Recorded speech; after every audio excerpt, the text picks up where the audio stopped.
Will Russia go to war with Ukraine? All week, you've heard numerous answers to this question. In Ukraine, 71% of the people believe their country is already at war with Russia. This is a complex crisis, and all the answers are hidden in history. Did you know there was a time when Kiev was more powerful than Moscow? There was also a time when Ukraine and America were adversaries. Tonight, we'll bring you all these stories. We will tell you why Russian President Vladimir Putin is obsessed with Ukraine. I'm Palki Sharma Upadhyay, and this is Gravitas Plus. We begin in the 9th century. There was a state called Kievan Rus. This is where it was located. The Slavic people lived here. The city of Kiev was their capital. Between 980 and 1015, the Kievan Rus was ruled by Grand Prince Volodymyr. In Russian, his name is Vladimir. In Ukrainian, Volodymyr. And as fate would have it, these are also the names of the presidents of these two countries today. Anyway, Russians, Ukrainians, and Belarusians draw their lineage from this Slavic state. A lot changed in the centuries that followed, and for a lot of it, Ukraine was under Russian rule. In the 1900s, the two were Soviet republics. Russia, the most powerful of the 15 republics, and Ukraine, the second most powerful. It had defense industries, large agricultural lands, and housed much of the Soviet nuclear arsenal. During the Cold War, Ukraine was the arch rival of the United States. The Soviet Union collapsed in 1991. Ukraine became independent, as did Russia. Ukraine inherited much of Soviet nuclear arsenal, but gave it up to Russia in 1994. In exchange, Moscow guaranteed Ukraine's security and promised to respect its sovereignty. They signed the Budapest Memorandum along with these countries. Cut to November 2013, Viktor Yanukovych was the president of Ukraine. He had a reputation for heavy-handedness, corruption, and above all, for being openly pro-Moscow. In 2013, he rejected an EU trade deal. This deal could have meant greater integration with the European Union. Instead, Yanukovych decided to take a $15 billion bailout from Russia. To many Ukrainians, it felt like being sold to Moscow, so protests broke out. They were called Euromaidan. Euro because these protests were about Europe, and Maidan because they happened in Kiev's Maidan, what we today know as the Independence Square. Here, protesters chanted, "Sign the EU deal, Yanukovych must step down." Russia supported the president, the West supported the protesters. In February 2014, Yanukovych's government was toppled, the president was driven out of Ukraine, he fled to Russia. Not every Ukrainian was happy with this. Many in the Russian-speaking East wanted Yanukovych to stay. When he was driven out, the minority felt disenfranchised. On the other side of the border, Russia was angry it had lost its puppet. To salvage the situation, Moscow annexed Crimea. Why Crimea? Well, let's now zoom into this part of the world. Crimea is a peninsula. It is located in the Black Sea. In 1954, Soviet leader Nikita Khrushchev transferred Crimea. It was given to the Ukrainian Soviet Socialist Republic from the Russian Soviet Socialist Republic. Why? Khrushchev hoped the transfer would strengthen, quote-unquote, brotherly ties between the Ukrainian and Russian people. Both Russia and Crimea were part of the Soviet Union.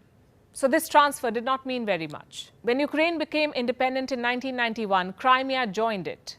The peninsula was given special autonomy. It remained home to Russian military bases. Moscow promised to respect Crimean autonomy. Many in Russia were of the opinion that Crimea should not have been allowed to join Ukraine. In 2014, when Yanukovych was ousted from power in Ukraine, Russian military began seizing government buildings in Crimea. Soon the entire peninsula was under military occupation. A referendum followed. On the 16th of March 2014, Crimeans voted to become a part of Russia. Was this vote legitimate? Well, it depends on who you ask. For Putin, this was Crimea's liberation. For the rest of the world, this was Crimea's annexation. The focus then shifted to eastern Ukraine, where Russia-backed separatists had seized territory. Ukrainian forces did not launch an all-out offensive at first, but on the 17th of July 2014, when a flight carrying 298 people was shot down by these rebels, Ukrainian forces decided to flush out the rebels. The separatists began losing ground, so the Russian army stepped in. They invaded eastern Ukraine and fought alongside the rebels. What followed was a series of talks between Russia, Ukraine, and the West. They resulted in the Minsk Accords. This was first signed in 2014. Both sides agreed on ceasefire and military withdrawal. Ukraine agreed to hold elections in the rebel-held areas. 8 years on, the Minsk Accords remain unimplemented. Ukraine stands as the largest European country excluding Russia. It covers an area of more than 600,000 square kilometers with a population of 44 million and a GDP of more than $155 billion. Per capita income, more than $3,700. Today, Ukraine is divided between East and West in more ways than one.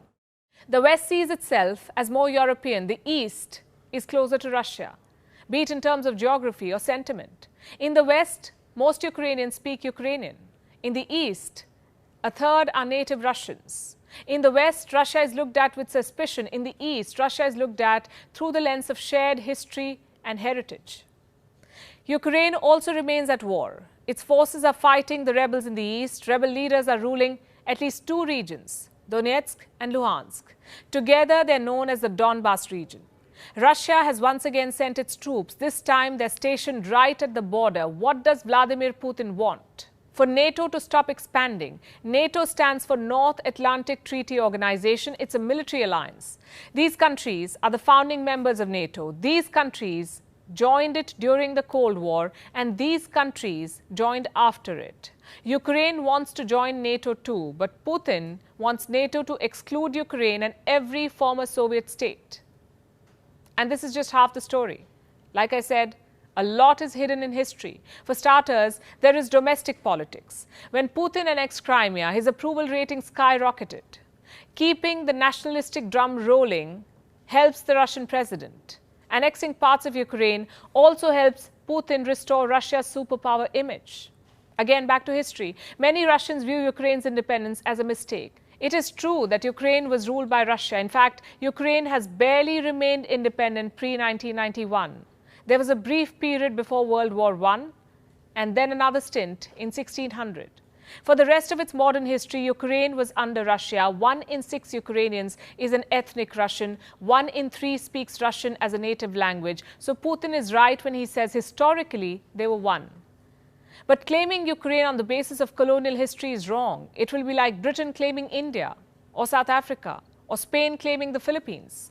Past imperialism cannot justify present-day expansionism. Here's what else history tells us. Ukraine was forcefully Russified. Cut to 1700, Russian leader Catherine the Great started Russifying Ukraine. Ethnic Russians were shipped to this part of the world. Schools were told to teach Russian language. By 1800, the Ukrainian language was banned. In 1930, Soviet leader Joseph Stalin steered a famine in Ukraine. Millions of Eastern Ukrainians were killed. The area was then repopulated with ethnic Russians. In the 1940s, the ethnic Tatars were relocated. They too were replaced with Russians. There is a reason why Eastern Ukraine today has so many native Russian speakers. It was designed to be that way. Eastern Ukraine was always dear to Russia. It has coal, it has iron, fertile land. Its historical connection with Russia was forced. Putin time and again talks about the Holy Rus. He says Russians and Ukrainians are one people. 70% Ukrainians reject this thought. 72% consider Russia a hostile state. Today, 33.3% Ukrainians are ready to take up arms against Russia. 21.7% are ready to stage a civil resistance against Russia. 67% Ukrainians want to join the EU. 59% want to join the NATO. Meet the current Ukrainian President Volodymyr Zelensky. He came to power in 2019 following a landslide victory. He is a vocal critic of Russia. Zelensky openly opposes Russian occupation of eastern Ukraine. 73% of Ukrainian voters voted this man to power. Today, Volodymyr Zelensky represents the pulse of Ukraine, the Ukraine that wants to remain independent of Russia. But Vladimir Putin wants to become the man who revived Russian imperialism. He does not realize the world has moved on.